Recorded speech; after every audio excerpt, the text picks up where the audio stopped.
Okay, so want to share a couple things with you guys. First, there's that old saying. What is that old saying? Um, People will always remember you for the way you made them feel.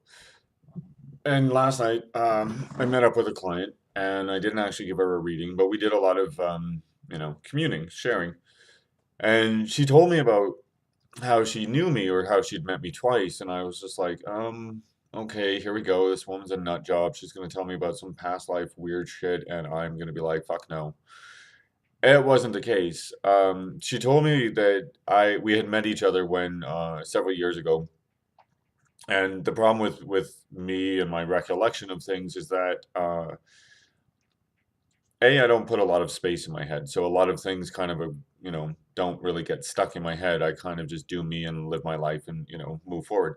The other thing is that even though that may be true, the memories that are attached to a negative belief system, when I heal that belief system, kind of all disappear, and some of them get submerged. So if there's positives on the negatives, they just kind of, they kind of get displaced. It's like I need to do a defrag in my brain every time I heal something. So needless to say, I wasn't really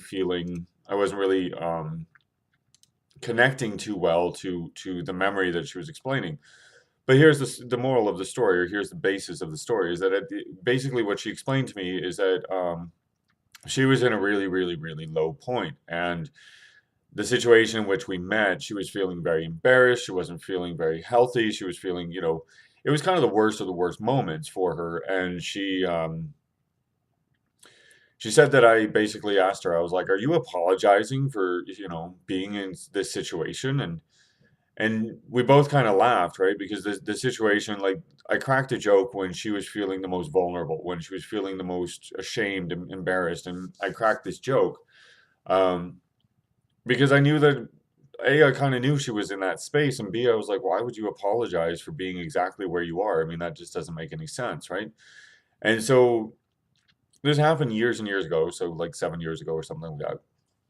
And she held on to that for the longest time, and she came across my image again, so she got a hold of me, and she was telling me this, and it really kind of touched me after I kind of let it in because I'm not good with compliments. But anyway, she let me.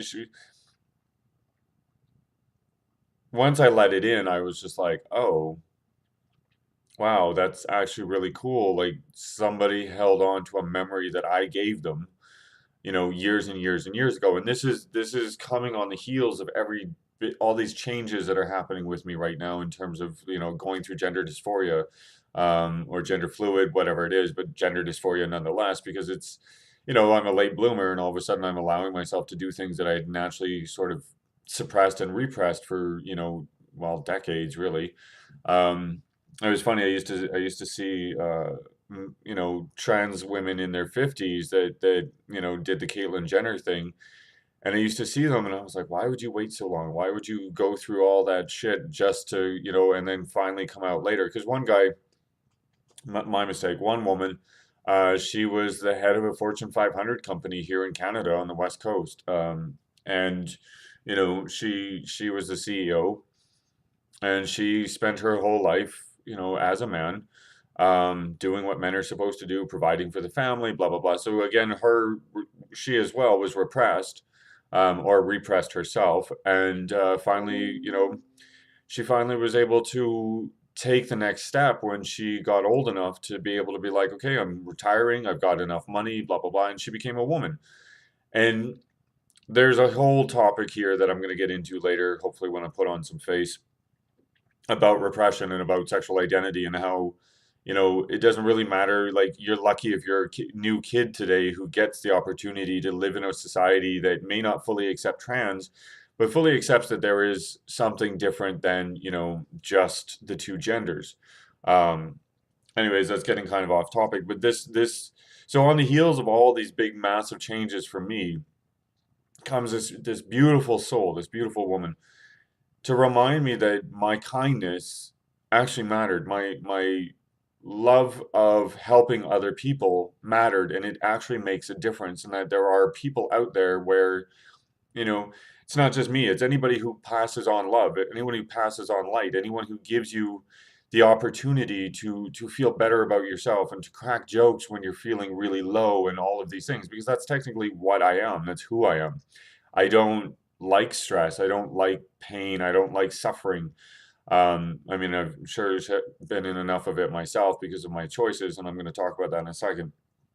But I like to make people laugh. I like to be kind of the class clown, and I mean, with these videos, you don't really see that because I'm always so serious. But if you get to know me on a personal level, I don't like stress. I don't like people being in pain or suffering or whatever. So I always will be the first to make an inappropriate comment to break that suffering, because in my brain it's like I need to make you feel better because that makes me feel better, and it's sort of selfish, but whatever. So that's anyways who I am. And anyway, so she had this memory, and that's exactly what it was. It wasn't like I wasn't exactly inappropriate. Like, don't get me wrong. But I literally said to her, I was like, why are you apologizing for being exactly where you're at? I mean, you couldn't prevent this, so why are you apologizing for it? I mean, that's so Canadian. um, and anyways, and so that was last night, and so on the heel of that, I have this dream where I'm back in the probably one of the most toxic periods of my life. Actually, it was the most toxic period of my life. It's when my mother married my stepfather, around the age of 15, 16 years of age.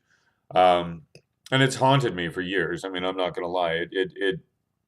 Her entire marriage to this person, because of all the psychic stuff that was attached to it and all of the age of which I was and the sensitivity and everything that happened then, it was a very toxic experience for me. Um, And anyway, so I'm in my dream last night, and I have a pad, like a not an iPad, but I have some sort of tablet rather. And this tablet, I'm trying to write the word bathroom. So I guess subconsciously I'm trying to like tell myself to go to the bathroom. And they're sitting at the table and they're telling me to put down the tablet. And I'm like, fuck off. Like, you do this to me all the time. You stop paying attention to me, and yet I'm supposed to pay attention to you, but you can ignore me. And no, fuck that. I'm tired of this. This is an old program that I'm tired of.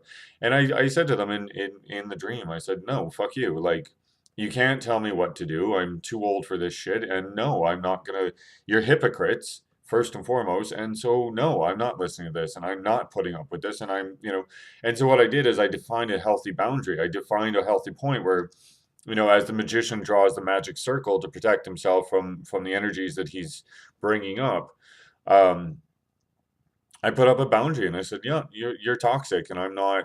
You're not a part of my world anymore, and I'm not going to allow your toxicity to affect me." So I had this unconscious massive growth spurt in the course of like milliseconds, and the rest of the dream I don't really remember, but there was one more part, and I kind of realized that there's this.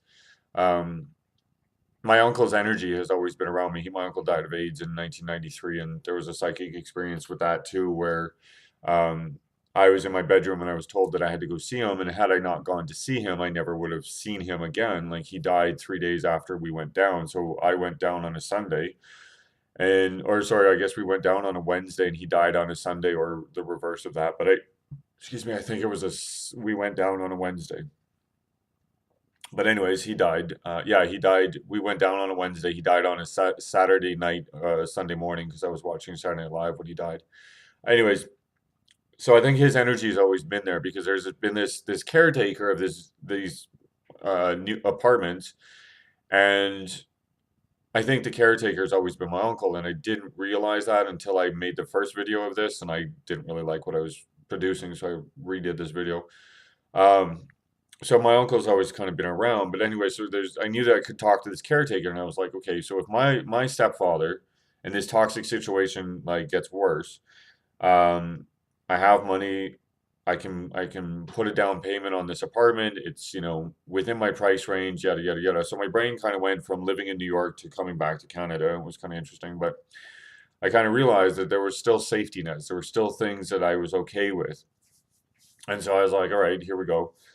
But it was interesting because we talk about how astrology, like, a lot of people don't like astrology, but I have two planets in that square each other. I have um, Uranus square Saturn. I also have Moon opposition Sun. So I have friction in my chart, like, in a major way.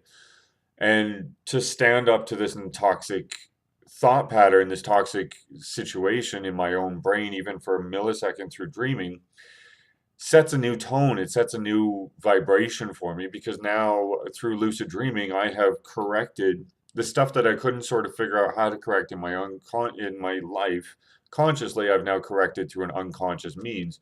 And so it's kind of exciting because now we get to see what that vibration brings. And it's literally me saying, like, here's the boundary. Like, you're parental units and you are hypocrites.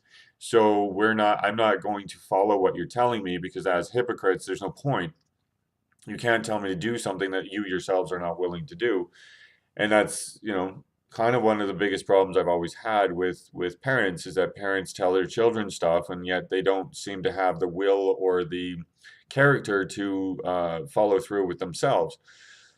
So, it's all rather exciting. So yesterday I get told that my character is, it helps people. It helps people grow. It helps, people hold on to specific moments with me in terms of, hi Bobby, in terms of when I've helped them and they felt the worst. And now I had this dream that, helps me realize that that I can put up a boundary against the toxicity.